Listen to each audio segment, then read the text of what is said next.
Get yourself comfortable, and when you're ready, we'll begin. In the hours when dusk softens the edges of the world, there walked a man of some considerable height, moving with the quiet determination of one who follows a summons rather than a map. His steps carried him away from the dusty roads of ordinary days, away from the clamor and clatter of a life grown too loud, towards something he could not name but recognized nonetheless. A calling that sang in his bones like an almost forgotten melody. The forest appeared as forests in old tales often appear, not gradually but all at once, as though stepping through an invisible threshold. One moment the land stretched open and familiar beneath a lavender sky, and the next he stood at the entrance to a wood unlike any he had ever known. The trees rose before him immense and ancient, their bark the color of midnight rendered in silver, their leaves shimmering in shades of sapphire, cobalt, and ultramarine, and that particular blue found only in the deepest part of a flame. He paused at the threshold. This tall man with his long shadow stretching behind him like a tether to the world he was leaving. The air tasted different, cool and sweet, carrying hints of pine and running water, of secrets kept faithfully for centuries. Above, the canopy wove itself into a cathedral of blue-black lace, and through the gaps between branches, the first stars appeared like scattered diamonds on velvet. Something in his chest loosened. Some knot he had been tying tighter and tighter without realizing. The forest breathed around him, and he found himself breathing with it, slow and deep, his lungs filling with air that seemed to wash through him like clear water through a clouded glass. He entered.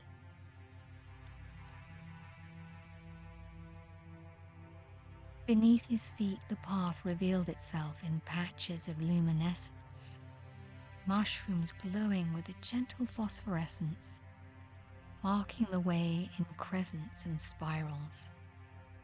The light was subtle, neither bright nor dim, but sufficient, asking his eyes to adjust, to soften, to see differently. The trees stood in their patient ranks, trunks wide as towers, their roots curling over and under one another in an endless conversation of wood and earth. The blue leaves whispered overhead, speaking in susurrations and sighs, and though he knew no language of leaves, he understood them perfectly. They spoke of time, measured in seasons rather than seconds, of growth that happened in darkness as much as light, of the mercy found in simply standing still and letting the world turn around you. As he walked deeper into the wood, the quality of light shifted. The blue intensified, became richer, more saturated, until it seemed he moved through the water made of twilight. Indigo shadows pooled between the trees. Azure mist drifted low to the ground, curling around his ankles like curious cats. The air itself appeared tinted, as though he breathed color, as though blue could be inhaled and held inside the chest, cooling and quieting everything it touched. He carried so much for so long, the knowing of it settled on him now with an unusual clarity. No longer something he could ignore or postpone, or tell himself he would address another day. His shoulders bore the weight of expectations, those placed upon him and those he had placed upon himself.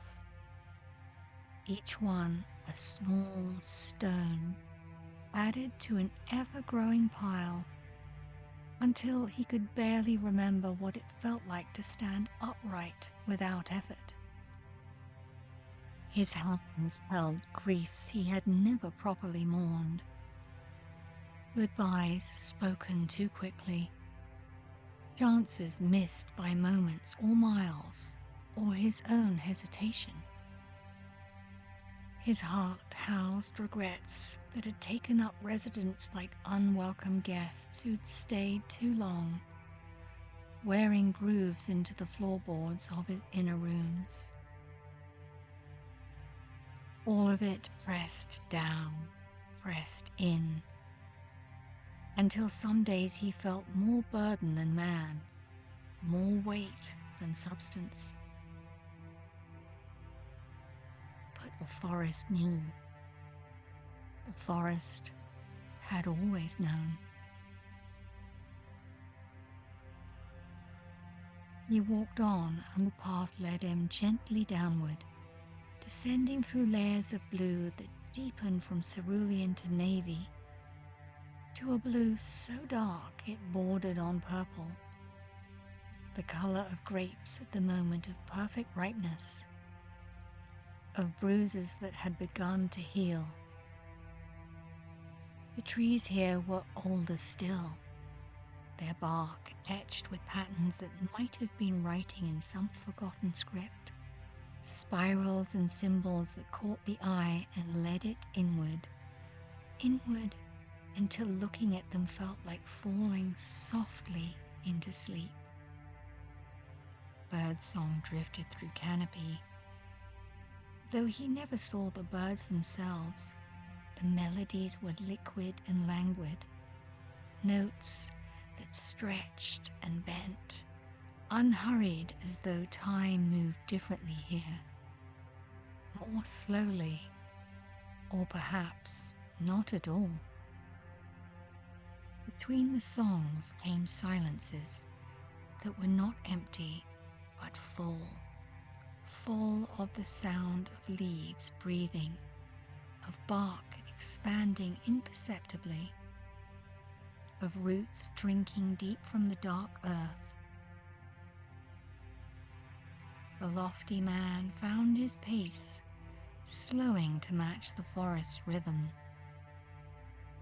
His hurried heartbeat, so accustomed to racing, began to calm. The tightness in his jaw released. His fists clenched, without his noticing, gradually opened. He was shedding his haste, leaving it behind like breadcrumbs on the path, and the forest absorbed it all without comment or judgment, composting it into something useful, something that would feed new growth come spring. After what might have been an hour, or might have been an age, for time had indeed grown slippery, unreliable, blessedly irrelevant. He heard water. The sound came soft at first, a whispering that wove itself into the other whispers of the wood, barely distinguishable from wind or leaf rustle. But as he continued, it grew more distinct, more insistent, until he recognized it for what it was, a stream running quick and clear, speaking its endless conversation with stone and root. He followed the sound, stepping off the glowing path and making his way between the great blue trees. The undergrowth here grew thick and lush, ferns unfurling in shades of the deepest blues, their fronds brushing against his legs as he paused. Flowers bloomed in the shadows, their petals the pale blue of forget-me-nots, their centers glowing faintly golden, tiny lanterns marking the way. And then, emerging from behind a particularly ancient tree whose trunk was wide enough to hold a room, he saw it. The stream ran through a clearing ringed by sentinel trees, their branches arching overhead to form a dome of blue leaf and starlight. The water moved swift and sure over a bed of smooth stones, each one rounded by centuries of current, polished to a soft gleam. The stream's voice was a constant murmur, soothing and certain, speaking of its long journey from high mountains to distant seas, of the many things it had carried and would carry still, of its nature to always move forward, always continue, never holding anything too long or too tightly. Moonlight, for the moon had risen while he walked, though he had not noticed, poured down through the canopy, silvering the water, turning it into liquid mercury, liquid light. Where the moonbeams touched the surface, the water threw up sparkles like handfuls of scattered stars. The man stood at the stream's edge, his reflection wavering in the current, elongated, fragmented, barely recognizable. He looked at this fractured version of himself and felt a strange kinship with it. This man made of ripples and light, here one moment and gone the next, dissolved by the simple movement of water over stone. He knelt. The earth beneath his knees was soft and giving, cool through the fabric of his trousers. The stream rushed past at eye level now, urgent and purposeful, and he could see how clear it ran, how pure. He could see the stones at the bottom, each one distinct, each one somehow perfect in its roundness, its smoothness, its simple existence as stone. And then he understood what the forest had brought him here to do. Around him, within him, through him, he felt the presence of all he had carried, not as abstractions anymore, not as vague shadows or haunting thoughts, but as concrete things, specific things, things that could be named and acknowledged, and most importantly, released. He reached into the ferns beside him and plucked a single leaf. It blew away easily, lying across his palm, impossibly blue even in the dim light. Its veins etched in patterns of silver. He held it gently, this leaf, and as he held it, he thought of one particular burden, one specific weight that he had borne. The year he had spent trying to become someone else's vision of success, bending himself into shapes that did not fit his bones, speaking words that felt foreign in his mouth, walking paths that led to destinations he did not desire. The exhaustion of it, the erosion of self, the way he had diminished himself, thinking it was growth. He looked at the leaf, really looked at it, acknowledging what it represented. Then, with a gentle motion, he leaned forward and released it onto the water's surface. The stream accepted it immediately, without hesitation or ceremony. The leaf floated for a moment, spinning slowly in an eddy, catching the moonlight. Then the current caught it properly, and it was swept away, carried swiftly downstream, disappearing around a bend and in a matter of heartbeats. Gone. The tall man felt something shift inside him, a small easing, a slight lightening. He reached for another leaf. This one he named silently for the friendship that had ended badly. The words spoken in anger that could not be unsaid. The rift that had widened with time and pride until it became uncrossable.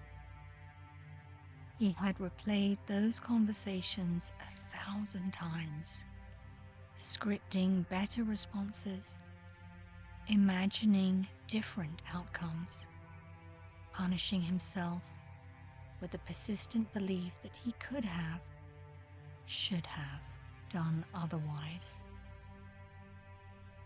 He placed the leaf gently on the water.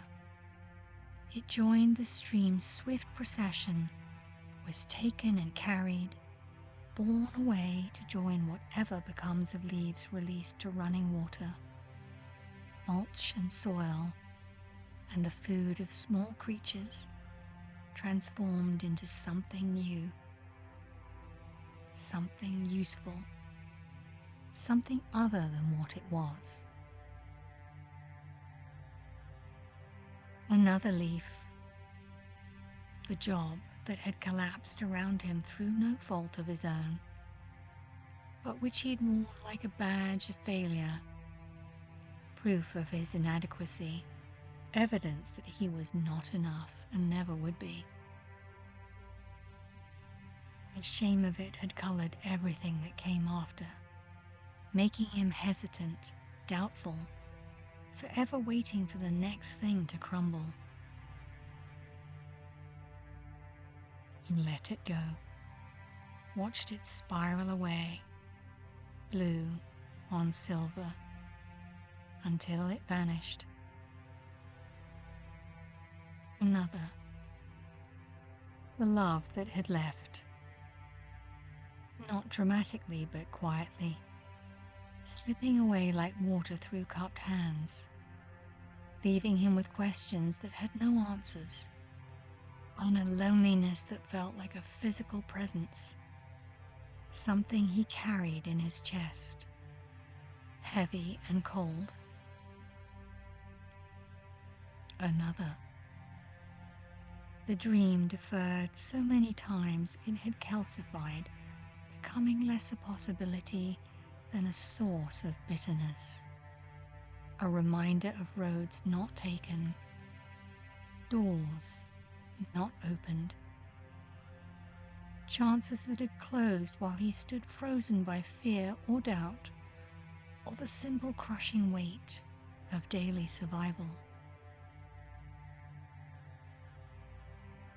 Another, the parent who had never understood him, whose approval he had sought with the persistence of a moth against glass, battering himself again and again against something that would not yield, wearing himself down in the seeking.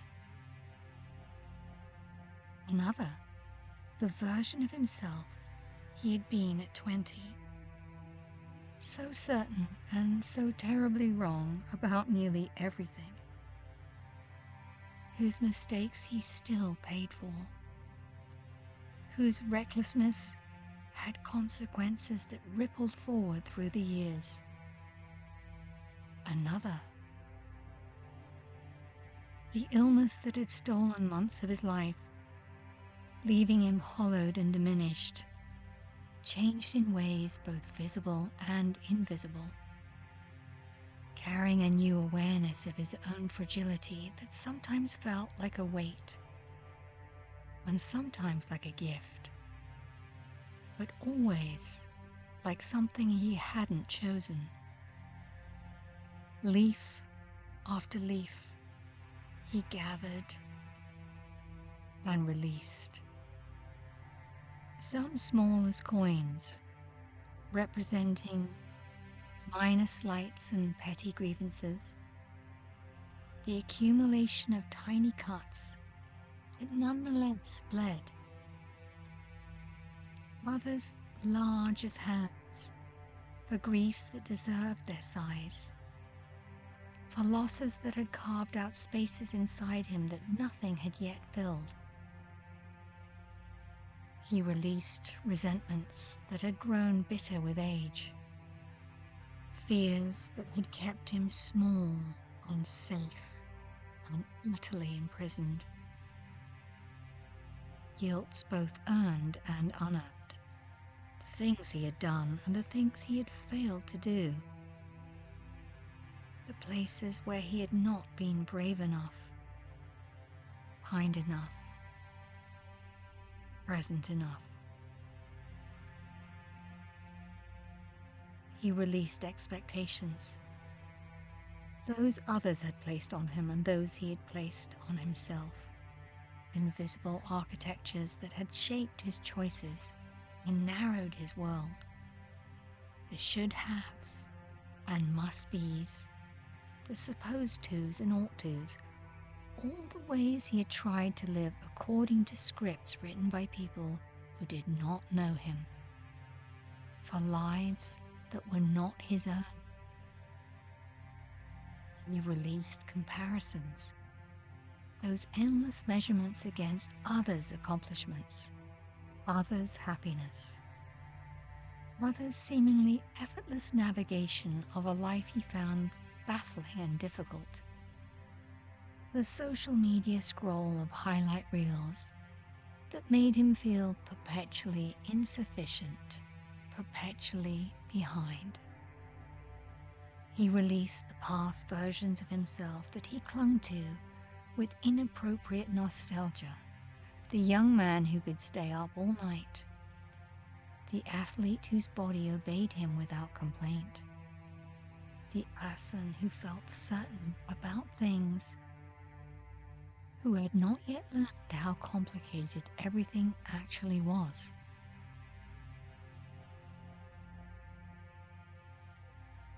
He released futures that would never arrive, the one where everything worked out perfectly, the one where he had made all the right choices, the one where he was not this particular person with these particular limitations and scars, but someone easier, someone simpler, someone other. Leaf after leaf after leaf, until his hands were tired from the gathering and his arms were tired from the reaching, and his heart felt washed clean and emptied out, tender and a little raw, and somehow more spacious than it had been in years. The pile of released leaves beside him had grown substantial, and still he found more to let go. It was astonishing, really, how much he had been carrying, how many small weights had accumulated into this crushing burden. No wonder he had felt so tired. No wonder he had moved through his days with such heaviness. He had been bearing not just his own life, but all these ghosts of other lives, these phantom pains, these preserved hurts kept fresh by constant remembering.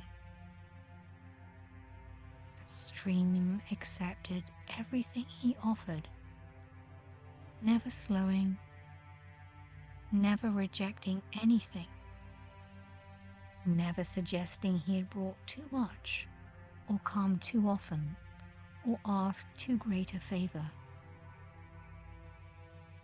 It simply carried everything away, swift and sure, dissolving his burdens into its current, transforming them through the alchemy of moving water, and moonlight and time into something that would feed the forest downstream, would nourish roots and soil, would become part of the great cycle of growth and decay, and growth again and again. Finally, and he knew it was finally, because the knowing rose in him as sure as dawn rises, as certainly as breath follows breath, he gathered one last leaf, the largest of all, its span reaching from his wrist to his fingertips, its color the deepest blue, almost black, the color of the sky at midnight when the stars burn brightest. This leaf he named for something harder to articulate, but perhaps most important of all, the accumulated weight of simply being human in a world that was often harsh, often senseless, often beautiful and terrible in equal measure. The tiredness that came not from any one thing, but the multivarious tasks of existence, from the thousand small efforts required just to keep going, to get up, to wash, to eat, to speak to others, to pretend competence and confidence when feeling neither, to navigate a life that had turned out so differently from what he had imagined, to continue moving forward when he could not see where he was going or why it mattered. The leaf held his weariness, his confusion, his sense of being lost in a story whose plot he could not follow, whose meaning escaped him. It held his doubt that anything he did mattered, that he made any difference, that the world would be changed in any measurable way by his having been in it. It held his loneliness, not just the absence of others, but the deeper loneliness of feeling fundamentally separate, unable to truly bridge the gap between his inner world and anyone else's, forever trapped in the prison of his own perspective. This leaf was heavy, heavier than any of the others, and as he held it, tears came. Not dramatic sobbing, but a quiet overflow, salt water sliding down his cheeks to drop into the stream, adding his grief to the water's grief, the grief that all living things share by virtue of being alive, and therefore subject to love and loss, to change, to the endless passing of time. He leaned forward and placed the leaf on the water with both hands, a gesture almost ceremonial.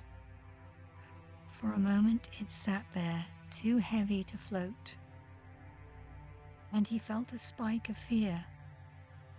What if this one could not be carried? What if this one he would keep?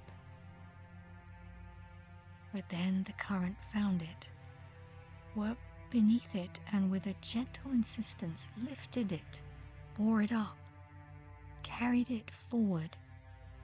He watched it go, this dark blue shape against the silver water, watched until it rounded the bend, disappeared, taking with it the last and largest of his burdens.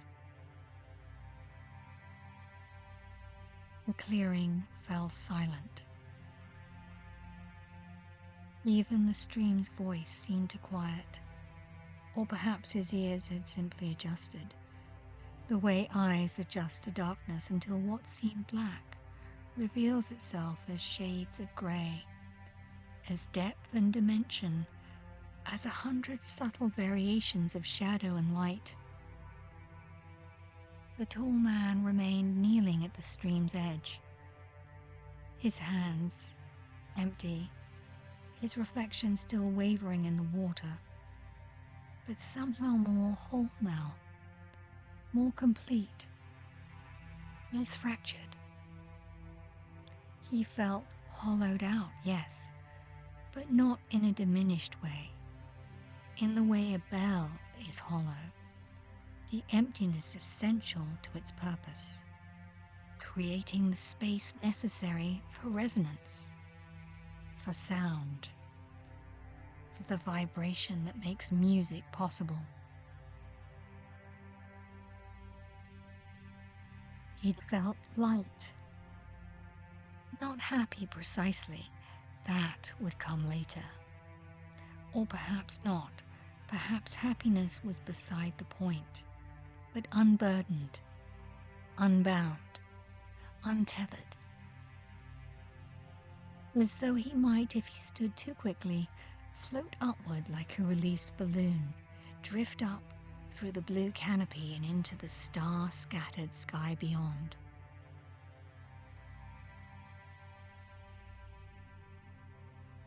He stood slowly, testing his new weightlessness. His knees protested. He had been kneeling a long time, but his back, his shoulders, his neck all felt different, looser, freer. The chronic ache he had grown so accustomed to that he barely noticed it anymore had eased. Not entirely, but significantly, as though someone had loosened a tourniquet he hadn't known was there. He turned from the stream and faced the forest. In the moonlight, the blue trees glowed softly, phosphorescent, as though they stored the day's sunlight in their bark and released it now in the gentle luminescence. The leaves whispered their eternal conversation. Small creatures moved through the undergrowth. He heard them but did not see them. These shy inhabitants of the wood who knew better than to show themselves to visitors, but who nevertheless made their presence known through rustle and chirp, and the soft pad of paws on moss.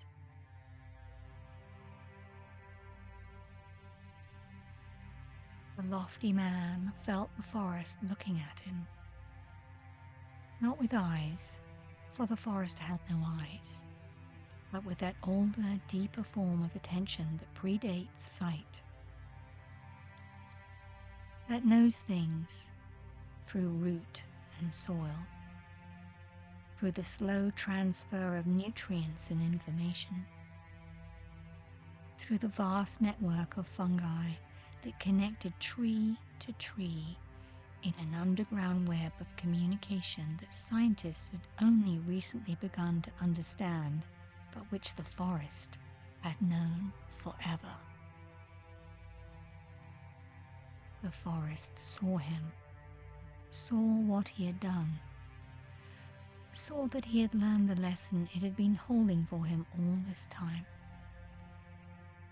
waiting for him to arrive, to find his way here, to understand what needed to be understood.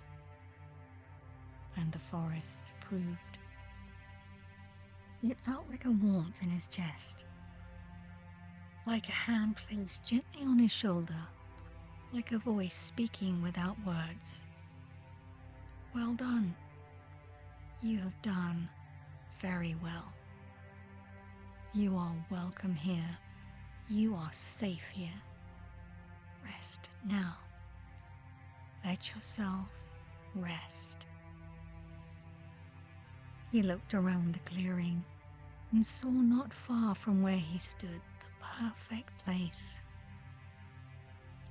A tree slightly apart from the others, its trunk broad and straight, its roots spreading out to create a natural seat, cushioned with moss that glowed faintly green even in the blue-tinged light. The roots formed armrests, back support, a cradle of wood and earth and living plant, offered freely, asking nothing in return. He walked to it on legs that felt at once tired and strong, exhausted and renewed. He sat down carefully, arranging himself against the trunk, letting his spine press against the bark, letting his legs stretch out before him. The moss was impossibly soft, softer than any cushion, softer than memory foam or down or any material humans had devised. It yielded beneath him while supporting him perfectly, as though it knew exactly where he needed support or where he needed give. He'd let his head fall back against the tree, let his arms rest on the root arms beside him, let his palms turn upward, open and receiving. Above, through the gaps in the canopy, he could see stars appearing in ever greater numbers as the night deepened. They hung there like holes punched into dark fabric, letting through the light of something beyond, something vast and incomprehensible and utterly indifferent to human worry, human pain, human ambition. Their indifference was not cruel, but liberating. The universe would continue regardless. The stars would burn, and the planets would turn, and time would march forward at its relentless pace. And none of it depended on him. None of it required his effort, or his understanding, or his approval. He could let go. He could simply be here now, in this moment, in this body, beneath these trees, breathing this blue-tinted air, held by this forest that had called him here and healed him, and now offered him rest. His eyes grew heavy, the lids drooped, fluttered, closed. He let them. The forest hummed around him, a sound below hearing but felt in the bones, in the chest, a frequency that resonated with something deep in his cellular structure, in his animal body that knew, as all animals know, how to be still, how to trust, how to sleep when safe. And he was safe. The forest would keep watch. The forest would stand guard while he slept, its roots extending miles beneath the earth, its branches reaching high into the sky, its vast consciousness attending to him as it attended to every creature within its boundaries, the mice and the owls, the beetles and the deer, the mushrooms and the ferns, each one held, each one known, each one part of the greater body that was the forest itself. His breathing deepened, slowed, falling into rhythm with the forest's own breath, the slow exchange of oxygen and carbon dioxide, the ancient agreement between animal and plant that made all life possible. He drifted. And as he drifted, he dreamed. Not the anxious dreams of ordinary sleep, where worries take shape as surreal scenarios and the mind processes the day's accumulated stress. These were different. These were dreams the forest gave him, gentle, healing dreams, dreams that moved through him like the stream had moved through the clearing, as swift and cleansing. He dreamed of himself as a tree, roots extending deep into dark earth, drawing up water and minerals, drawing up strength and stability. His branches reached toward light, his leaves caught sun and transformed it into sugar, into energy, into growth. He felt the pleasure of rain on bark, of wind through branches, of birds nestling in his arms. He felt the slow, patient joy of simply existing, of doing what he was meant to do, of being exactly what he was meant to be.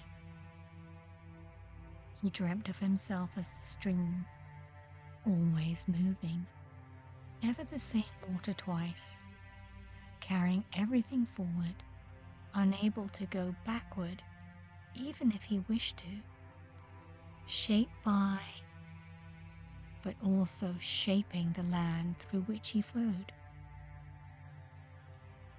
wearing down stone with nothing but persistence and time, making his way always towards the sea, toward that great dissolution and reunion, that place where all streams end and all streams begin.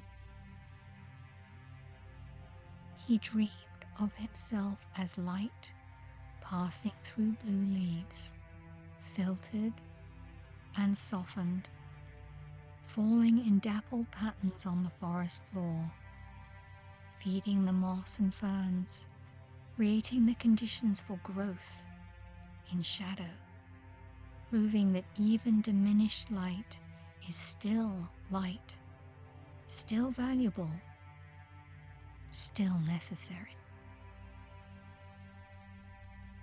When he finally awoke, he could not have said if minutes or hours had passed. The time had completed its transformation from measurable commodity to something more liquid, more flexible. The quality of light had changed. Not dawn, not yet, but the particular darkness that precedes dawn, when the night begins to thin, when the first birds wake and call tentatively to one another, testing their voices, announcing their survival of another night. The man opened his eyes slowly, reluctant to leave the peace of that deep sleep. But there was no jarring return to consciousness. A violent yanking back into awareness, he surfaced gently, like rising through calm water, breaking through the surface with barely a ripple. He lay still against the tree, taking stock. His body felt different. Rested, yes. Profoundly rested, in a way he had not experienced in years, perhaps decades, perhaps never. But more than rested, renewed, as though sleep here in this place had done more than simply let his body recover, as though it had performed some deeper restoration, reaching into places that ordinary sleep could not touch. His mind felt clear, quiet, like a lake after a storm had passed, the surface smooth and reflective, the depths still and clean. The constant chatter that usually filled his head, the running commentary, the second guessing, the anxious projections into future catastrophes, the endless replay of past mistakes. All of it had settled, had gone silent, or perhaps had simply transformed into something else. Something that did not press so insistently for his attention. He felt present, here, now, in this body, in this moment, with nothing needing to be different than it was. And beneath that presence, he felt something he recognized only because of its long absence. Hope. Not the desperate, grasping hope that demands specific outcomes, that pins everything on particular futures that may or may not arrive, but a deeper, a more fundamental hope. The hope that is simply willingness to continue, to see what comes next, to remain curious about the unfolding of his own life, the hope that whispers, perhaps something good, perhaps something very good, perhaps something unexpected, perhaps. He felt resilient too, in a way that surprised him, as though the releasing of burdens had not weakened him but strengthened him, like pruning away dead wood allows new growth, allows the tree to focus its resources on what lives, on what matters. He felt that he could face what needed to be faced, could handle what needed to be handled, not because he was especially strong or capable, but simply because he no longer carried the extra weight that made everything harder than it needed to be. And strangest of all, he felt bright. Not in the sense of intelligence, perhaps, but in the sense of light, of luminosity, as though something in him had been polished clean, had been cleared of tarnish and grime, and now reflected the world more accurately, more purely. Colors seemed sharper, the blue of the leaves more vivid, the color of the moss more vibrant, his own aliveness more vivid to himself. He sat up slowly, his hand resting on the moss beside him, in a gesture that might have been gratitude, might have been farewell, might simply have been acknowledgement of a gift received. The forest stood around him in its patient splendor, exactly as it had been, exactly as it would be long after he left, long after his grandchildren's grandchildren had lived and passed on.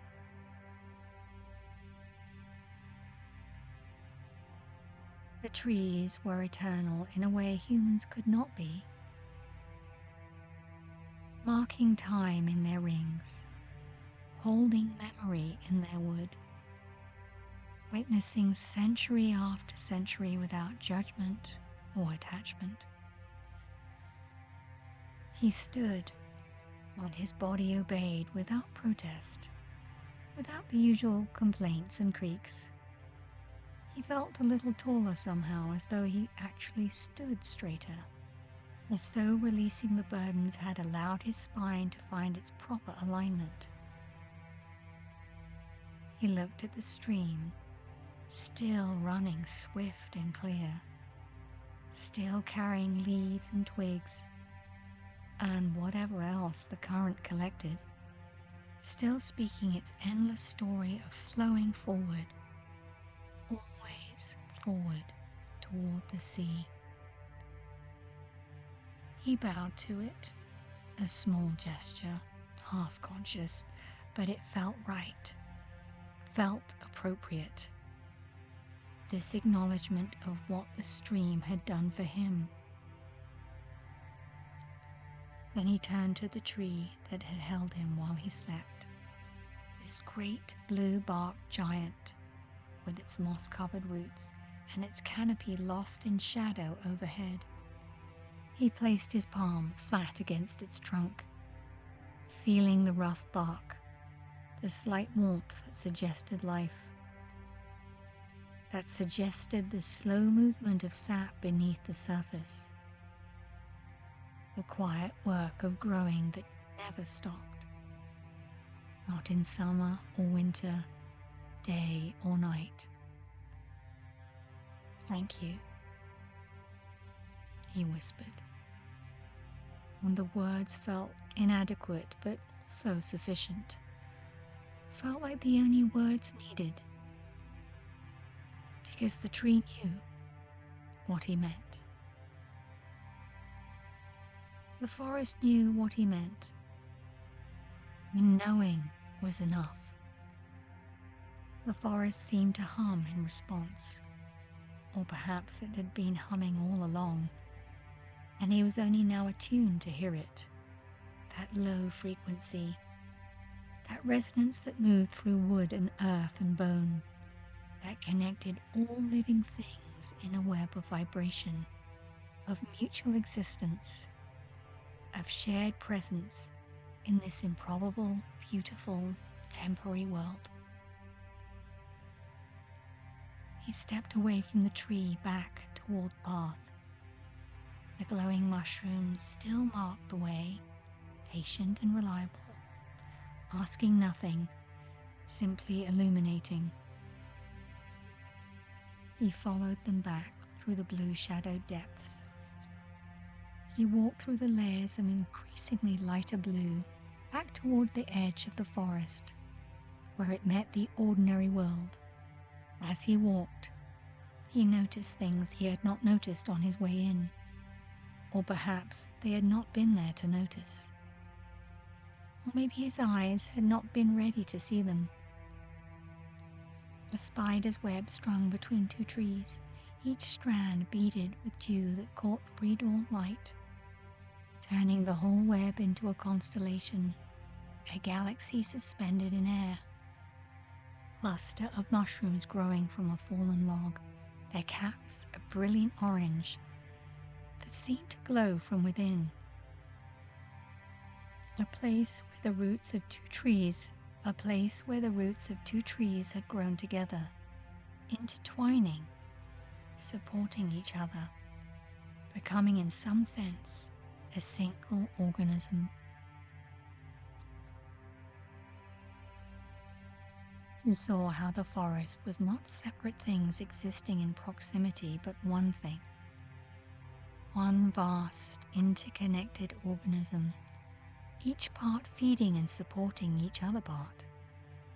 The fallen trees feeding the soil that fed the living trees, the leaves falling to create mulch that fed the fungi that connected root to root, the birds spreading seeds that became tomorrow's forest. The whole system, a closed loop of giving and receiving, dying and rebirth. He understood that he too was part of such a system, even if it was not always visible, even if it was not always felt, that his releases fed something somewhere, that his burdens transformed, became nourishment for something he could not see and did not need to see, that nothing was wasted. Everything was used, all of it, part of the great wheel that turned and never stopped turning. The edge of the forest approached. He could see it ahead, the place where the blue shadows gave way to ordinary darkness, where the magical wood met the mundane world. Part of him wanted to stay, wanted to turn back, wanted to live forever in the peace and quiet of this place, where burdens could be released and healing could happen, when sleep could restore not just the body, but the soul. But he knew he could not stay, knew that the forest had done what it could do, had given what it could give, and now it was time to return, to carry forward what he had learned, to live differently in light of what had happened here. He stepped through the threshold and the world changed again. Not dramatically, but in small ways. The air felt different, less saturated with magic, more ordinary. The temperature shifted slightly. The sounds changed, admitting the distant noise of human activity and the general hum of civilization. He turned and looked back at the forest.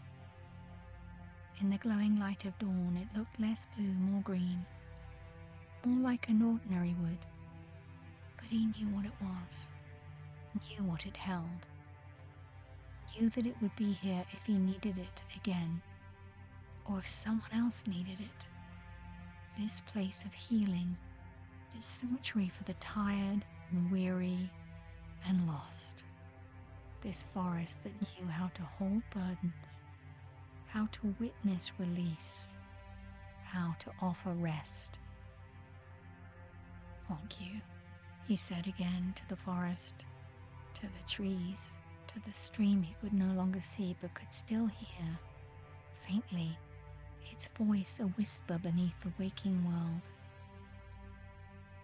Then he turned and began walking home, toward the rising sun, toward the life that waited for him, the same life in its details perhaps, but utterly transformed in its meaning. He walked with a lightness in his step, a straightness in his spine, a brightness in his chest that nothing could diminish. He walked toward the future, unburdened and renewed, ready to begin again, ready to try again,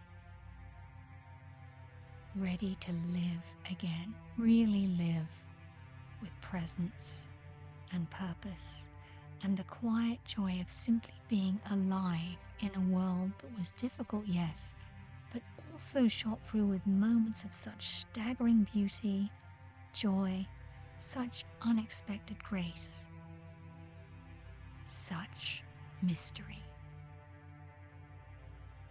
The sun cleared the horizon, spilling gold across the land. and the man walked into its light, carrying nothing but himself, which was more than enough, which was everything, which was exactly what he needed to be whole.